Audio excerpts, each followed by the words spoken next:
Welcome in. Happy holidays. It's a New Year's edition of Gold and Black Radio. I'm your host, Eric Schultz. Purdue capped their non-conference season with a relatively ho-hum 83-64 win over Toledo, but with the way the non-league went, I think most Boilermaker fans would take ho-hum.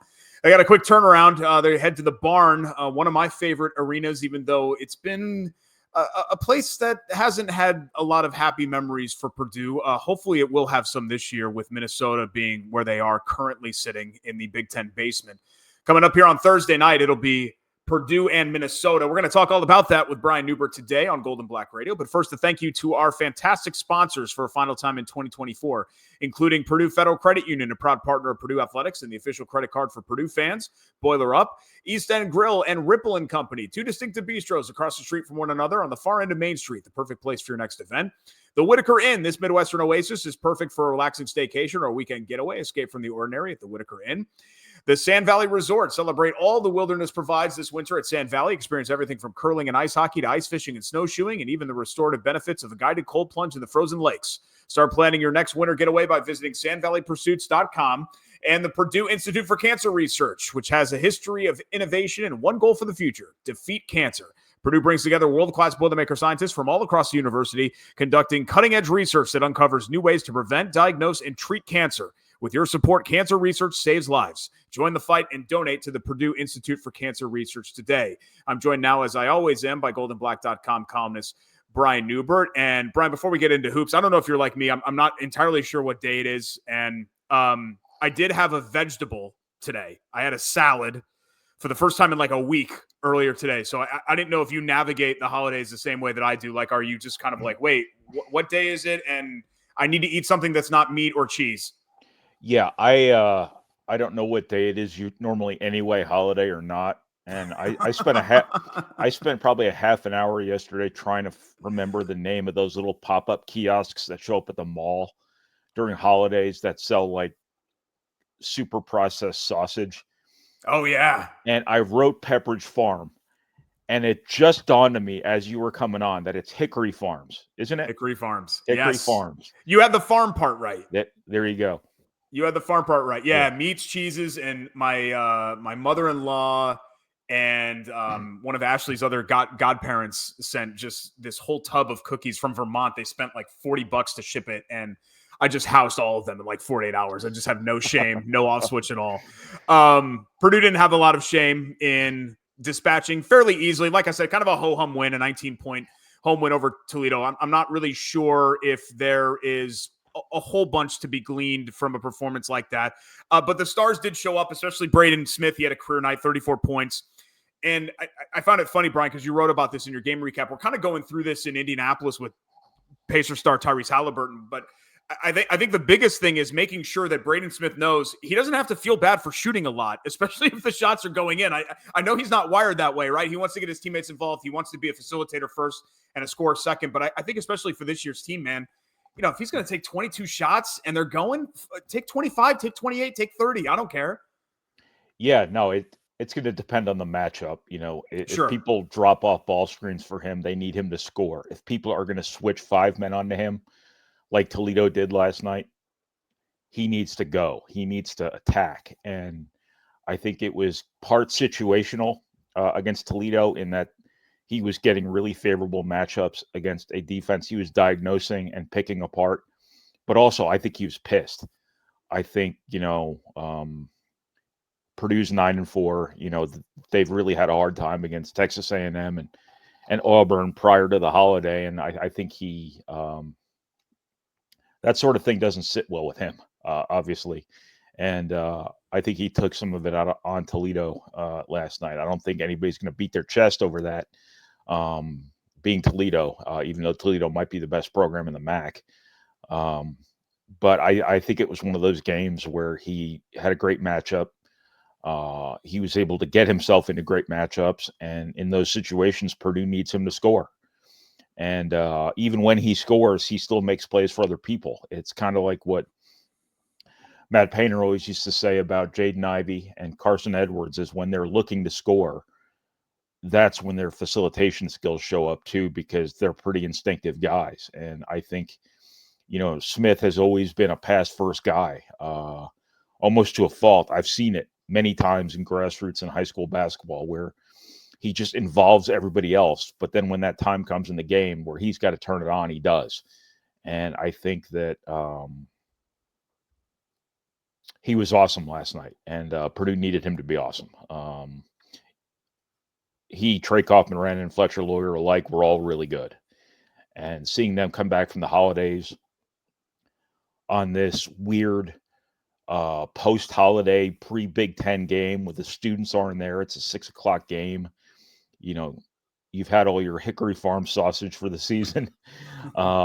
It's for those guys to all come back razor sharp was, I think, said something. All the numbers indicate that big three that you had just mentioned, two parts of in Braden Smith and Trey Kaufman, Ren, and then you add in Fletcher Lawyer.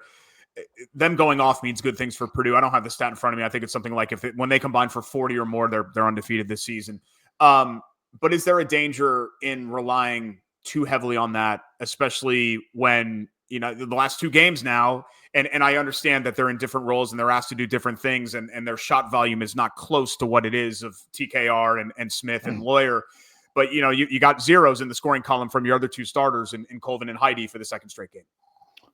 Yeah, I think that I can't remember what the number was, but I know the three guys combined for 90% of their scoring. I think the number was 63 points, or was it even more than that?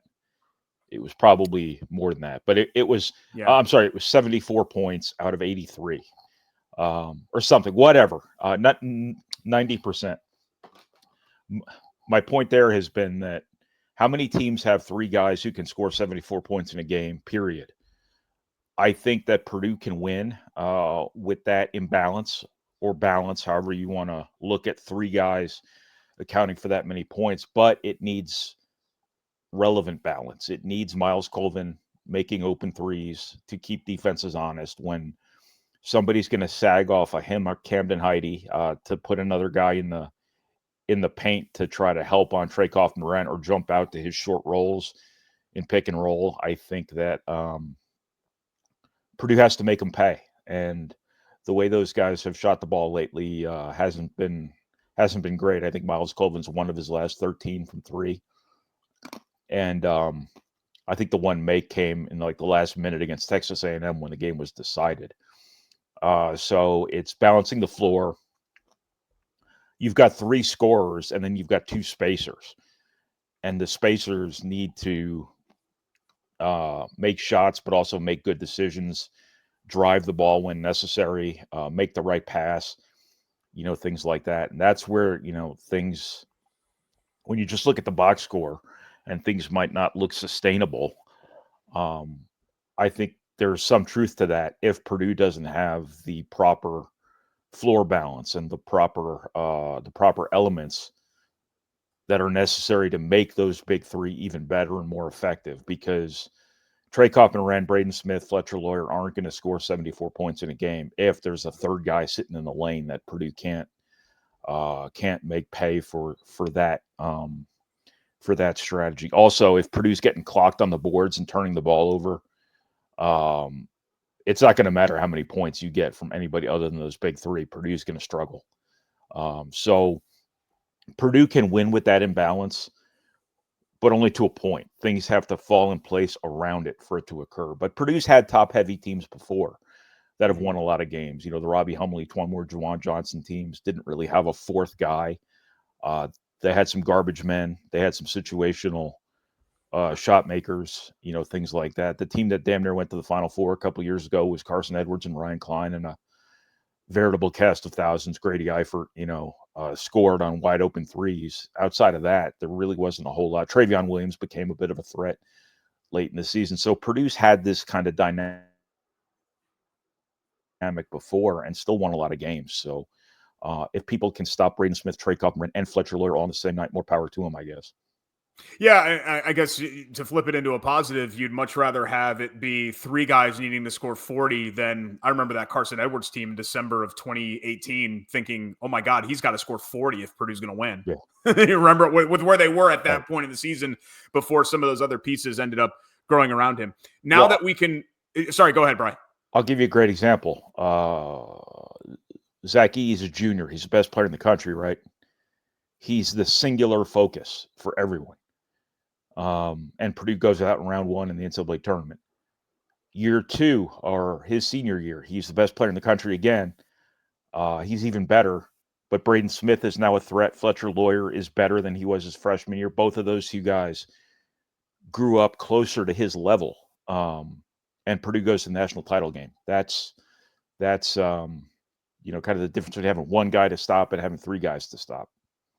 No, you're absolutely right about that.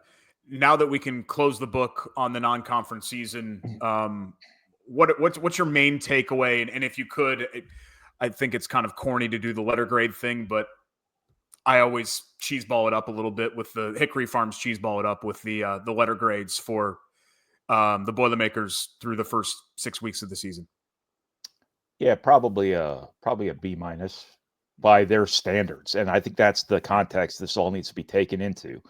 Purdue's lost three non-conference games. All of those teams are like top 13 nationally right now in the AP poll. Not that the AP poll is gospel by any means, but Purdue has played 5 games against the SEC, which is by a mile the best conference in college basketball. With the level of size and athleticism and age that has proven to be this Purdue team's, soft underbelly. And Purdue goes from basically playing in the SEC in non-conference play, and I'll throw Marquette in there. They've got a lot of the same dynamics as SEC people do, to playing in the Big Ten, which is nowhere near as good as it was the last couple of years. So it's kind of counterintuitive here, where normally you come out of non-conference play, you go into the Big Ten, and things get exponentially more difficult.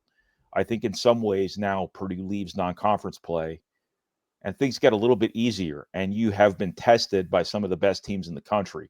You've been exposed in ways that you need to be exposed. You would have liked to have won more games. You obviously dropped your first Big Ten road game, which is an annual tradition for Purdue, and a lot of other people. I mean, if you look at the Big Ten standings right now, there are 3 2-0 teams. Everybody else is 1-1 or 0-2. So Purdue's not in a hole in the Big Ten by any stretch of the imagination. They have been exposed. They have been theoretically, presumably, put on edge, as Matt Painter would say, by a couple of losses.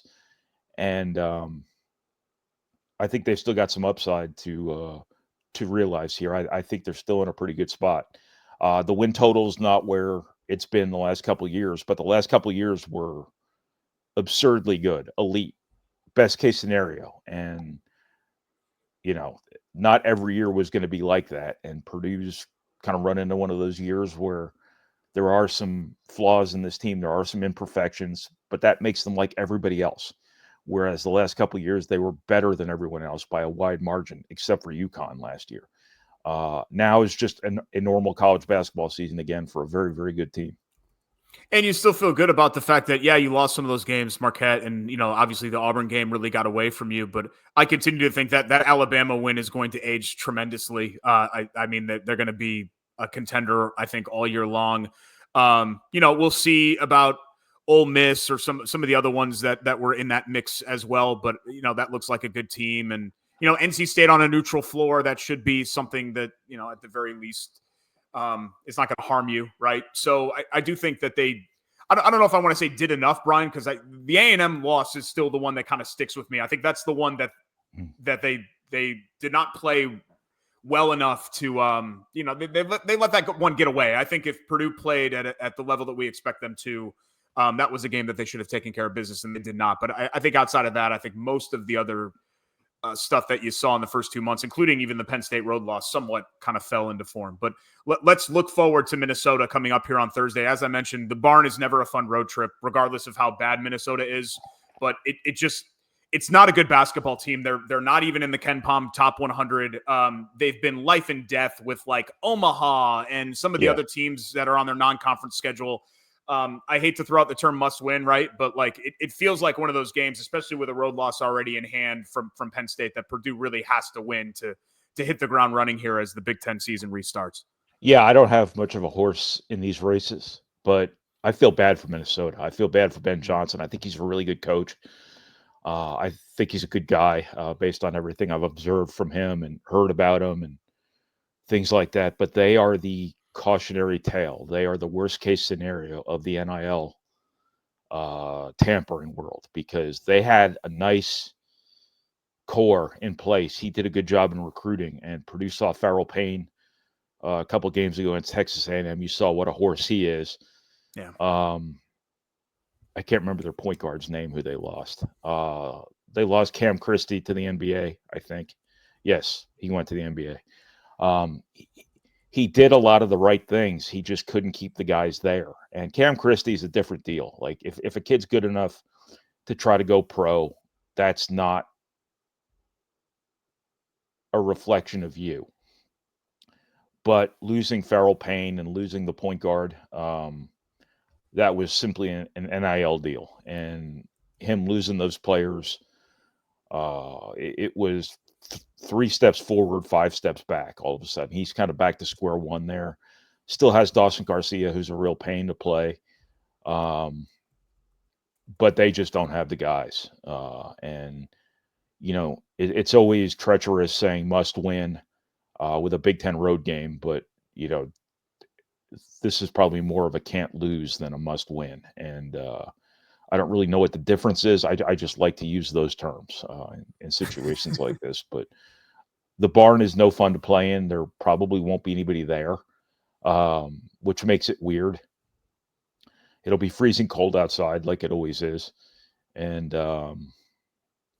you know, Purdue has played really well there at times. And some crazy things have happened there over the years at times too. So I would expect Purdue to be pretty dialed in here and take care of business. But, you know, on the road in the Big Ten, anything can happen, as to use the worst cliche possible to describe a Big Ten road game. Was it, and I don't remember where he ended up. Was it the Elijah Hawkins? Yes. Thank you. Okay. He came to them from like George Washington. Yeah, I was going to say, because he had transferred somewhere else. And then, he had moved. And that's what we live in now, right? Where these guys, like, it's hard to even keep track of anybody's name because some of these guys are transferring 3 or 4 times. Well, and you're like, oh, yeah, he's here, he's there, he's everywhere. It's funny. Every game I watch on TV, there's some sort of serendipitous player who shows up, or me seeing a player I covered in high school, covered in AU, or played against Purdue in a game that I had no idea they were there. Like Middle Tennessee was on TV last week, and they have a player named Kamari Lands who played with some Purdue guys in AU and committed to Syracuse, then committed to Louisville, went to Louisville, and then transferred to Virginia Tech or somewhere like that. And then now he's at Middle Tennessee, a very well-traveled player. But I had no idea he was playing for Middle Tennessee. And that happens with all these games too. It's, you look down the roster and, oh, hey, I remember this guy. I remember that guy. I had no idea this guy was there. And it's just the nature of the game right now. It's insane. Texas Tech, by the way, I had to look it up. I can't say that I've watched a whole lot of Texas Tech basketball. One of the real NIL tamperers in college basketball. Yeah, but they're actually, they've got a couple sugar daddies down there. Remember, they were the ones. Terrence Shannon left them, and that was the school where the car dealer was waiting on the tarmac for them to return from the NCAA tournament to take his car back from Terrence Shannon when Shannon announced he was going in the portal. Just some fun stories out there, man. Yeah, we're in just a really excellent spot right now in all of college sports. Thank God for the Pop-Tarts Bowl. That's like the one constant I have in my life that I can rely on, where there's no shenanigans or anything like that with the Pop-Tarts. If you're into the ritualistic execution of snack foods, it's the Pop-Tart Bowl can't be beat. I will give them credit. Making your bowl game as tacky and hilarious as possible 100%. is just ingenious marketing. Yeah. Like, nobody wants to watch these games. Cam Ward doesn't even want to play in these games. But if you can get some viral punch out of being a punchline, you've done your job for your sponsor. And I have to give them a ton of credit. They have become the face of the bowl season. It used to be the Rose Bowl. It used to be the Fiesta Bowl. It used to be the January 1st bowls. Now it's the Pop-Tart Bowl and the bowl where they put mayonnaise on the coach. Yep.